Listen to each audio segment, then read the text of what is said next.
Good morning. Last night, operating on my orders, the United States military forces successfully removed a major terrorist threat to the world, the global leader of ISIS, known as Haji Abdullah. He took over as leader of ISIS in 2019 after the United States counterterrorism operation killed al-Baghdadi. Since then, ISIS has directed terrorist operations targeting Americans, our allies and our partners, and countless civilians in the Middle East, Africa, and in South Asia. Haji Abdullah oversaw the spread of ISIS-affiliated terrorist groups around the world after savaging communities and murdering innocents. He was responsible for the recent brutal attack on a prison in northeast Syria holding ISIS fighters, which was swiftly addressed by our brave partners in the Syrian Democratic Forces. He was the driving force behind the genocide of the Yazidi people in northwestern Iraq in 2014. We all remember the gut-wrenching stories, mass slaughters that wiped out entire villages, thousands of women and young girls sold into slavery, rape used as a weapon of war. And thanks to the bravery of our troops, this horrible terrorist leader is no more. Our forces carried out the operation with their signature preparation and precision, and I directed the Department of Defense to take every precaution possible to minimize civilian casualties. Knowing that this terrorist had chosen to surround himself with families, including children, we made a choice to pursue a special forces raid at a much greater risk than to our own people, rather than targeting him with an airstrike. We made this choice to minimize civilian casualties.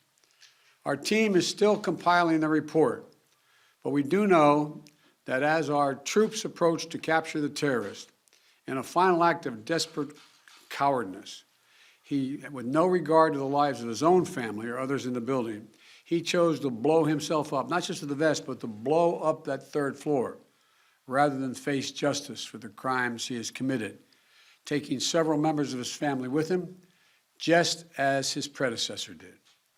I'm grateful for the immense courage and skill and determination of our U.S. forces, who skillfully executed this incredibly challenging mission.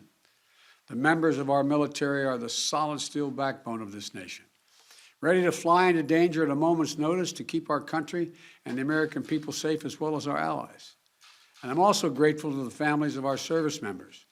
You served right alongside these soldiers and sailors, Marines, Special Forces, the loved ones, giving them the strength and support they need to do what they do.